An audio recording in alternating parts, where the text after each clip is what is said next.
పరిస్థితి ఇసుక నిడవరు, భూములు నిడవరు, క్రషర్లు మైన్లు నిడవరు. ఏదో నిడిచిపెట్టిందా? అన్ని దోచుకునుడు ఢిల్లీకి పోయి కప్పం కట్టచ్చుడు, కప్పం కట్టుడు తప్ప ఈ ప్రజల కోసం ఏమైనా ఆలోచన చేస్తుండ్రా? గతంలో ఖమ్మంలో వరదలు వచ్చినాయి. ఖమ్మంలో వరదలు వస్తే హెలికాప్టర్ పంపండి అని ప్రజలు ఆర్తనాదాలు వేస్తే 3 మంత్రులు ఉన్న ఈ జిల్లాకు హెలికాప్టర్ పంపకపోవడం వల్ల 3 ప్రాణాలు పోయిన విషయం మనకు గుర్తులేదా? 3 మంత్రులుంటే గా హెలికాప్టర్ పంపించి ప్రాణాలు కాపాడే తెలివి లేదు. 3 మంత్రులుంటే గా వడ్లు మక్కలు కొని రైతుల్ని ఆదుకునేటువంటి పరిస్థితి లేదు. ఆనాడు కేసీఆర్ గారు, బట్టి విక్రమార్క గారు ప్రతిపక్షంలో ఉన్న చింతకాని మండలానికి దళిత బంధించి తాను దళిత పక్షపాతిగా రాష్ట్ర అభివృద్ధి కోసం ప్రతిపక్ష నియోజకవర్గంలో కూడా ఇచ్చారు కేసీఆర్ గారు. కానీ మీరేమైంది దళిత బంధు? మీ దళిత డిక్లరేషన్ ఏమైంది? మేము 12 లక్షలు ఇస్తామన్నారు. 12 లేదు, 10 లేదు, దళిత బంధుకు రామ్ అన్నారు. ఇవాళ దళితుల భూములకు, ఎస్సీ ఎస్టీల భూములకు పట్టాలు ఇస్తాం, మీకు అన్ని హక్కులు కల్పిస్తామన్నారు. ఇలా అసైన్డ్ భూములు గెలబడితే కబ్జాలు పెడుతున్నారు. ఇండస్ట్రియల్ ల్యాండ్ ఎక్విజిషన్ పేరిట ఎస్సీల భూములు లాక్కుంటున్నటువంటి ప్రభుత్వం. ఈ ప్రభుత్వం అధికారంలోకి వచ్చినాక 50,000 ఎకరాల ఎస్సీ ఎస్టీ భూములు ఇలా కబ్జా పెట్టింది కాంగ్రెస్ ప్రభుత్వం. ఎందుకు ఎస్సీల భూములు ఎంబడబడుతున్నారు? ఎందుకు ఎస్టీల భూములు ఎంబడబడుతున్నారు? ఏమైంది?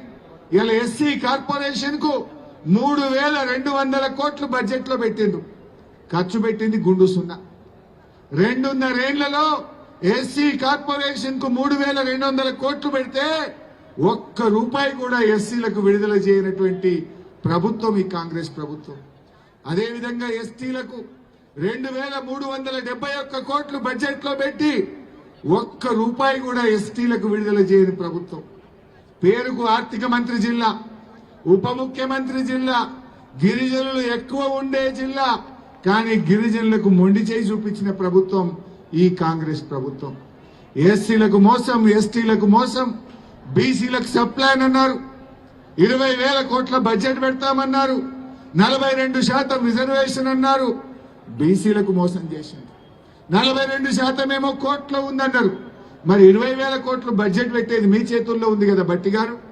ఎందుకు 20,000 కోట్ల బడ్జెట్ బీసీలకు పెట్టట్లేదు? ఎందుకు బీసీల మీద చిన్న చూపు చూపుతా ఉన్నారు?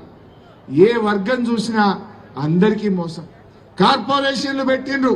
Mudiraj corporation, Yadava corporation, Vaishya corporation, 40 కార్పొరేషన్లు పెట్టిండ్రు.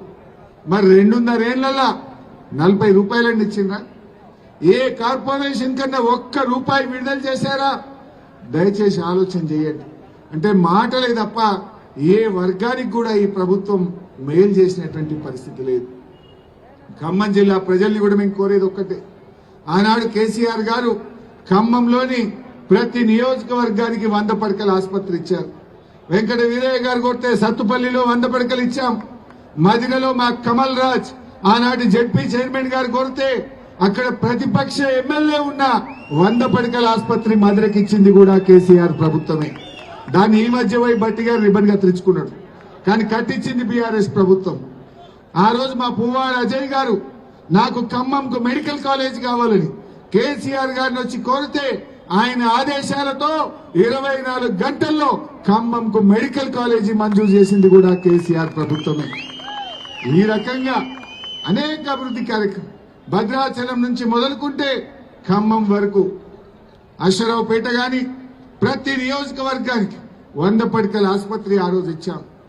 ఖమ్మం సాగునీటి రంగంలో, విద్యా రంగంలో, వైద్య రంగంలో, రహదారుల్లో అన్నింటా ఖమ్మంను తీర్చిదిద్దింది నాటి బీఆర్ఎస్ ప్రభుత్వం. ఇవాళ 3 మంత్రులున్నా ఖమ్మంకు ఒరిగిందైతే ఏమీ లేదు. వాళ్ళు 3 కలిసి నేను అడుగుతున్న ఖమ్మం ప్రజల్ని, ఈ 3 ఒక్కనాడన్నా ఖమ్మం కలెక్టరేట్ లో కూర్చొని ఖమ్మంకి ఏం కావాలో 3 ఒక్కసారన్నా ఆలోచించిండ్రా? 3 ఒక్క వేదిక మీద ఏ రోజన్నా మనం చూసామా? అంటే వాళ్లకు వాళ్ళ ఆస్తుల గురించి ఆలోచిస్తున్నారు తప్ప ప్రజల గురించి ఆలోచిస్తలేరు. ఒక తమ్ముడు కిందికెళ్ళి చిట్టి పంపుతుండు, అన్న మా యాదవులకు 2 లక్షలు ఇస్తామన్నారు. గెలువంగానే 100 రోజుల్లో ఇస్తామన్నారు. 900 రోజులైంది. గొర్రె పిల్లలు ఎప్పుడు ఇస్తారో జర అడిగారు. నాన్న చిట్టి పంపుతా ఉన్నాడు. చెప్పుకుంటే అన్ని బాధలే ఉన్నాయి. అసెంబ్లీలో గట్టిగా మీ పొంగులేటి సంగతి చెప్తే మమ్మల్ని సస్పెండ్ చేసిండ్రు. మీ పొంగులేటి మైనింగ్ స్కామ్లను బయట పెడితే ఆగమాగమైపోయిన అసెంబ్లీలో సమాధానం లేదు. ముఖ్యమంత్రి ఏమో లేలే పొంగులేటిది మేమే దొరకబట్టాం, మేమే పైసలు కట్టించినాము అంటాడు. మీ పొంగులేటి ఏమంటాడు? నాకు మైనే లేదంటాడు. మరి ముఖ్యమంత్రి చెప్పింది కరెక్టా, నువ్వు చెప్పింది కరెక్టా? దొరకబట్టింది మేమే, కక్కిచ్చింది మేమే అని రేవంత్ రెడ్డి అంటాడు. మైనే లేదని నువ్వు అంటావు. అసెంబ్లీలో ముఖ్యమంత్రి చెప్పే, నువ్వు బయట చెప్పే, ఎవరిని నమ్మాలి? మైనింగ్ మంత్రి అంటాడు దానికి అనుమతులు లేవు, అందుకే డీజిల్ జనరేటర్ మీద నడిపిండు అంటాడు. అనుమతుల కోసం ఢిల్లీకి అప్లై చేసిండు అంటాడు మైనింగ్ మంత్రి. ఎవడన్నా క్రషర్ కు ఢిల్లీకి అప్లై చేస్తాడా? అంటే అబద్ధం అతకలే. ఆగమాగం అయిపోయి దొరికిపోయి ఇవాళ ముఖం చిన్నగా చేసుకొని అసెంబ్లీ నుంచి మాకు సమాధానం చెప్పలేక మమ్మల్ని సస్పెండ్ చేసినటువంటి ప్రభుత్వం.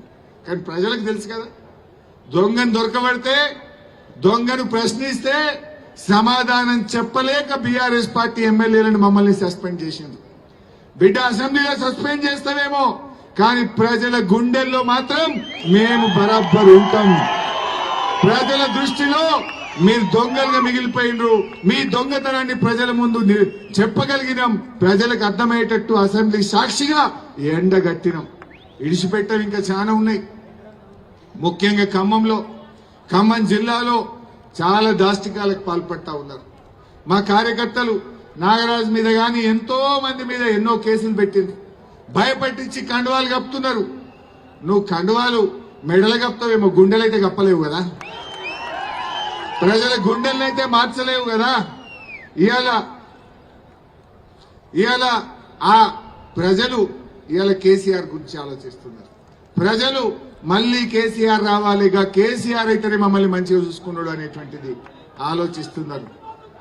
కిందికెళ్ళి జర్నలిస్టు పంపుతున్నారు. అందరి సంగతి చెప్పిన మా సంగతి చెప్పవా అంటున్నారు.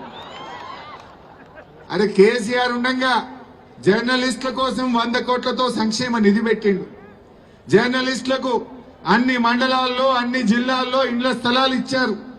కేసీఆర్ గారు 10 కోట్ల రూపాయలతో ప్రెస్ అకాడమీ భవనాన్ని కట్టాడు. కానీ కాంగ్రెస్ వచ్చి 2.5 ఏళ్ల అక్రిడేషన్ కార్డు కూడా తెలియదు.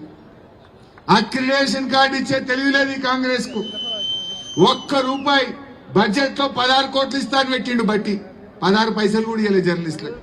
కేసీఆర్ గారు ఇచ్చిన పైసలే బ్యాంకులో పెడితే దాని మీద వచ్చిన ఇంట్రెస్ట్ తోనే ఇలా జర్నలిస్టులు కాపాడుకుంటున్నారు తప్ప 2.5 ఏళ్లలో ఈ కాంగ్రెస్ ప్రభుత్వం జర్నలిస్టులకు ఒక్క నయా పైసా కూడా ఎవరికి ఇచ్చిందని మీకు ఇస్తారే. వాళ్ళ కడుపే నింటలేదు, ఎంత తిన్నా వాళ్ళ కడుపే నింటలేదు తప్ప ప్రజల కడుపు నింపే ఆలోచనలో వాళ్ళు లేరు. అందువల్ల ఇవాళ ప్రజలకు క్లారిటీ వచ్చింది. అందుకే నేను మొదలే చెప్పిన, ఇవాళ రాష్ట్రం మొత్తం ముక్త కంఠంతో ఒకే మాట చెప్తుంది. ఆ మాటే రేవంత్ పోవాలి, కేసీఆర్ రావాలి. ఎంత బాధ కలుగుద్దంటే ఆంధ్రప్రదేశ్ వాడు గోదావరి నల్లమల్ల సాగర్ శురువు చేశాడు. గోదావరి నల్లమల్ల సాగర్ ఇవాళ మన గోదావరి నీళ్లను వాళ్ళు ఎత్తుకపోయే ప్రయత్నం చేస్తున్నారు.